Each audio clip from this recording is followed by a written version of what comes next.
Jai Gurudev children, welcome again in this EVS class. Dear students, you know we have completed our chapter number 1 and I have given you question answers of that chapter also. So today we start with our new chapter, chapter number 2, on the move again. Okay, so what is the meaning of this heading on the move again? Meaning of this name of the chapter is आगे बढ़ते जाना. Okay, और in this chapter we will study the story of a famous dancer and actress Sudha Chandran. Okay, this book I have brought from some student. He scribbled so much on this picture, but then also you can able to understand the face and recognize the face of this famous dancer and actress, and her story we will study in this chapter. So it is a motivational story, and from her story you can also get motivation. Okay, her name is Sudha Chandran. Now also children, she is working in some of the TV serials, and she has acted in many movies also. Okay, so first we discuss about the name of the chapter. Means on the move again का meaning जो होता है, ये एक phrase है English का. इसका meaning जो होता है वैसे तो ये होता है कि किसी जगह पे दोबारा से लौट के आ जाना. ओके, जैसे हम फर्स्ट चैप्टर पढ़ रहे हैं, उसके लास्ट में हम आए तो फिर से हम फर्स्ट चैप्टर को स्टार्ट कर दें, तो that is also called on the move again. But इसका मीनिंग एक दूसरे तरीके से अगर हम लें तो ये भी होता है कि अपना एम हाई रखना और अपने हाई एम को पाने के लिए आगे आगे बढ़ते जाना. Okay, means in this chapter according to this story it's meaning is आगे बढ़ते रहना, लगातार आगे बढ़ते जाना. So let's read this story. Every accomplishment starts with the decision to try. Look at yourself in the mirror. You have a perfectly complete body. But do you think everyone is as fortunate as you are?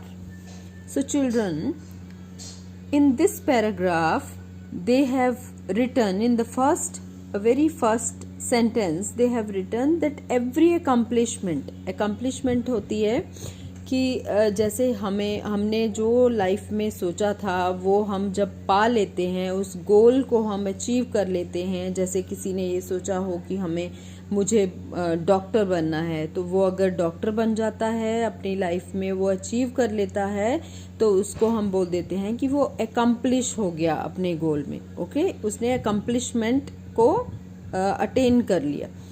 सो जो भी accomplishment start करते हैं वो हम एक decision से start करते हैं. टू ट्राई मीन्स सबसे पहले उस अकम्प्लिशमेंट को पाने के लिए हमें क्या करना पड़ता है? ट्राई करना पड़ता है, हमें मेहनत करनी पड़ती है.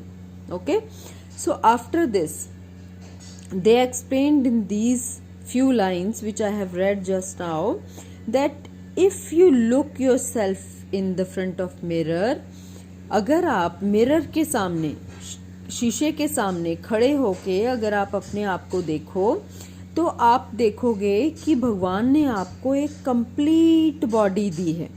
ओके, परफेक्टली कंप्लीट बॉडी दी है. आपके पूरे हाथ पैर, आपके पूरे बॉडी के पार्ट्स अच्छे से वर्क करते हैं. पर क्या ऐसा सबके साथ होता है? फॉर्चुनेट वर्ड का मीनिंग होता है चिल्ड्रन किस्मत वाले। ओके क्या सब लोग ऐसी किस्मत वाले होते हैं कि सबके पास सारे बॉडी पार्ट्स अच्छे से हों? आपने बहुत सारे डिसेबल्ड पर्सन्स को देखा होगा, those who are having some lacking in their body parts. किसी की आंखें वर्क नहीं करती हैं, वो ब्लाइंड हैं, किसी की एक्सीडेंट की वजह से कोई भी बॉडी ऑर्गन्स जो हैं वो डैमेज हो जाते हैं, तो they are not fortunate like us. Means उनकी किस्मत जो है वो उनके साथ इतना उनको उनकी किस्मत ने नहीं दिया है जितना हमें दिया है। Okay so have you ever seen children struggling with something missing in them? Means आपने कोई ऐसे बच्चों को देखा है जो कुछ मिसिंग होने की वजह से स्ट्रगल कर रहे हों। बच्चों आप लोगों ने भी बहुत बार देखा होगा, बहुत से लोग जो अपाहिज होते हैं, जो डिसेबल्ड होते हैं, वो कोई बेगिंग करता है या कोई बहुत ही मुश्किल से अपने डेली लाइफ को मैनेज करता है। ऐसे बहुत सारे बच्चों को आपने कहीं ना कहीं ज़रूर देखा होगा, कहीं रेलवे स्टेशन पे या बस स्टॉप पे या ऐसी पब्लिक प्लेसेस पे। ऐसे बच्चे जनरली हम देखते हैं कि जिनके कोई ना कोई बॉडी पार्ट मिसिंग होने की वजह से वो बहुत स्ट्रगलिंग लाइफ स्पेंड कर रहे हैं। Okay so close your eyes and try to walk inside your house. Was it easy for you to walk? Means in these lines they are asking you to close your eyes and you try to walk in your house. Children, if anybody bind a piece of cloth on our eyes and then anybody say that find anything from your any room, it is not easy to do. Okay, when you walk you can understand the pain of those blind people. Okay, so it is not easy for them to survive, so they struggle so much for their life. So tie your leg one folded up and walk with just the other leg. Were you able to get out of your bed and manage 5 steps even? और secondly children, ये first तो उन्होंने बोला है blind people को कि struggle को understand करने के लिए हमें अपने आईज को क्लोज करके या उस पे एक आप पीस ऑफ क्लॉथ बांध के और तब आप वॉक करके देखते हो कि कितना टफ है बिना आईज के वॉक करना। और सेकेंडली उन्होंने इन सेंटेंसेस में दिया है कि अगर आप अपनी एक लेग को फोल्ड करके और उसको टाई कर लो, मीन्स उसको बांध लो, तो आप वॉक करके देखिए। आप अपने बेड से इवन नीचे उतर के देखिए कि आप एक लेग की हेल्प से, सिंगल लेग की हेल्प से क्या आप बेड से ऊपर से नीचे उतर सकते हैं। और इवन आप 5 स्टेप्स भी जब चलते हो तो कितना ज़्यादा आपको उस चीज़ के लिए मैनेज करना पड़ता है। And how you can manage, and then you can understand the pain of that person who has lost their leg in any of the accident. Okay, so try this with your other parts too. ऐसे ही आपको अपने body के other parts को भी try करके या बिना use करके आप अगर देखो, अगर हमारी कोई आर्म को स्पेशली राइट आर्म को अगर कोई टाई कर दे, बांध दे और फिर हमें बोले कि आप वर्क करके दिखाइए, तो आप जानते हो बच्चों कि हमारे लिए कितना टफ होता है वो वर्क करना. Okay, so you must have understood how hard life must have been for people who are deprived of any of the body part or senses and fighting their disability. So children, in this paragraph, in these sentences, they have written that if we do these kind of small activities, then only we can understand, and we must understood how hard life must have been for those people who are deprived. का meaning होता है किसी भी organ के बिना, उसकी कमी के कारण या उसके वर्किंग के बिना वो अपनी बॉडी पार्ट्स के डिप्राइव्ड होने की वजह से वो या अपने सेंसेस जैसे आईज हैं, ईयर्स हैं, कुछ लोग ब्लाइंड होते हैं, कुछ लोग डम एंड डेफ होते हैं, तो उनको कितना फाइट करना पड़ता है अपनी लाइफ को स्पेंड करने के लिए विथ देयर डिसेबिलिटी, कि वो बहुत सारे वर्क जो हम अच्छे से कर सकते हैं वो उन वर्क को करने के लिए उनको बहुत ही स्ट्रगल एंड फाइट करनी पड़ती है. Okay children, so this paragraph is they have given as an introduction of this chapter, because we are going to study the story of this famous actress and dancer who has lost her leg in an accident.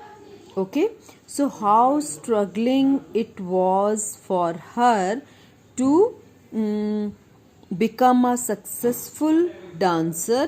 You can understand children, without leg dance is not possible. It is not an easy job. Okay, but this person who is a great lady, she overcome all those problems, and even without a leg or after losing her one leg, she performed well in dancing as well as in acting field because of her high spirit, or we can say that because of her strong goal, emotions or determination. Okay, so let's start reading the story of Sudha Chandran. Sudha Chandran is the living example of strong will and determination. So children, Sudha Chandran जो हैं ये एक living example हैं, जीती जागती एक example हैं, उदाहरण हैं किसकी? एक स्ट्रॉन्ग विल की. स्ट्रॉन्ग विल मीन्स एक स्ट्रॉन्ग जो हमारे अंदर की ताकत होती है उसको विल पावर बोलते हैं. और एंड डिटर्मिनेशन, डिटर्मिनेशन मीन्स बहुत लगन, किसी चीज़ के लिए बहुत ही ज़्यादा लगन होना और उसके लिए जान तोड़ मेहनत करना. उसको बोलते हैं determination. Okay. She was born in a Tamil family in 1964. So children, उनका बर्थ कब हुआ है? She was born in 1964. Okay, and she was born in a Tamil family, means in Tamil Nadu. That person of the Tamil Nadu are called Tamil person, and families of there are Tamil families. So she belongs to Tamil family. Her father, Mr. Chandran, was working with the American Center in Mumbai. So this is the profession they have told about her father. Means her father, Mr. Chandran, who was working in the American Center, which was in Mumbai. Her mother, Mrs. Thangam, was a lover of art, and therefore from the beginning exposed her children to a rich cultural heritage. Sudha was very fond of dancing. So children, in this paragraph they have written that her father was working person, but her mother, Mrs. Thangam, was lover of art. Means she has got this dancing passion from her mother, because she was also lover of dance, or we can say art, and therefore she has got inspiration from the childhood from her family. Means in the southern part of India, it is in trend that people love dancing and other arts so much. Okay, so because of her cultural heritage, she was also very fond of dancing. Very fond of means बहुत ज़्यादा उनको शौक था dancing का. Okay, शौक से वो dance करती थी और करना चाहती थी. So this paragraph is describing about the birthplace as well as about their family culture. So next, she started dancing on her own at the age of 3. So children, you can understand at the age of 3 child is very little, but जब वो 3 साल की थी, उस as में ही उन्होंने अपने आप डांस करना स्टार्ट कर दिया था. जैसे आप लोगों में से भी बहुत से बच्चे ऐसे होंगे जिनको डांस का बहुत शौक होता है, और वो अपने आप ही किसी न किसी वे से डांस करना सीख जाते हैं. Without any dancing practice they can dance well. Okay, और वो इनबॉर्न टैलेंट होता है हमारे में कि जिस चीज़ का हमको पैशन होता है, जो चीज़ हमको करना अच्छा लगता है, जो काम, उसको हम खुद ही सीख जाते हैं. Okay, so seeing her passion for dance, her parents brought her to the famous dance school Kala Sadan in Mumbai for formal training. So children, जब उनके पेरेंट्स को ये उनके पैशन का पता चला कि वो डांसिंग उनको बहुत पसंद है, तो उन्होंने सुधा चंद्रन को एक फेमस डांस स्कूल में एडमिट करवा दिया, जिसका नाम था कला सदन. और ये कहाँ पे था? मुंबई में। ओके और वहाँ पे उनको एक फॉर्मल ट्रेनिंग दी जाती थी डांसिंग के लिए। मीन्स कैसे एक प्रोफेशनल टाइप का जो डांसेस होते हैं वो उनको कैसे परफॉर्म किया जाता है, उनके स्टेप्स कैसे होते हैं, वहाँ पे उनको ट्रेनिंग दी जानी स्टार्ट करवा दी। But she was not given admission because she was only 5 years old। Means उनके पेरेंट्स सुधा चंद्रन को लेके तो गए वहाँ कला सदन में एडमिशन करवाने के लिए, बट उनको वहाँ एडमिशन नहीं दिया गया क्योंकि वो बहुत ही छोटी थी। वो तब 5 years old थी। And the principal of the institute K.S. Ramaswami Bhagavatar felt that the child was too young to learn a classical dance like Bharatnatyam। Children, वहाँ के जो प्रिंसिपल थे, उस इंस्टीट्यूट के कला सदन के जो प्रिंसिपल थे रामास्वामी, उन्होंने ये फील किया कि जो ये बच्ची है ये बहुत ही छोटी है और वो इस टाइप का टफ डांस जैसे कि भरतनाट्यम है वो एक टफ डांसेस में आता है, तो वो कैसे इतनी छोटी बच्ची ऐसा डांस कर पाएगी।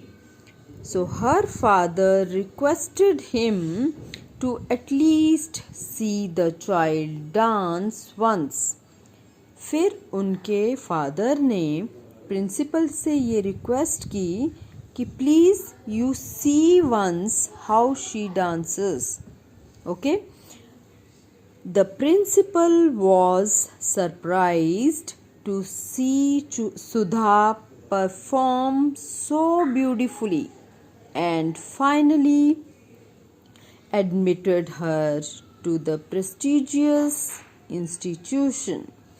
So जब प्रिंसिपल ने उनका डांस देखा तो वो भी हैरान रह गए और सुधा ने इतनी ब्यूटीफुली डांस किया, इतना अच्छा डांस किया उन्होंने कि प्रिंसिपल को फाइनली उनको वहाँ पे एडमिट करना ही पड़ा, उनको एडमिशन देना ही पड़ा क्योंकि वो उनका एक बहुत ही प्रेस्टिजियस इंस्टीट्यूशन था। Okay so prestigious institution means जिसका बहुत नाम हो, नामी इंस्टीट्यूशन हो। So children, this is about how Sudha Chandran got admitted in any of the prestigious institution for dancing in her early age, means when she was just 5 years old। Okay, so children, for today I conclude my class here. Up to here, how much I have read and how much I explained you about the story of Sudha Chandran, you read it and try to understand, and from next class, in the next class I'll explain you from the next paragraph. Okay, so we continue with this story. So you try to understand up to here, read it, and whatever you feel tough, you rewind the video and you can see again and try to understand the story. So Jai Gurudev.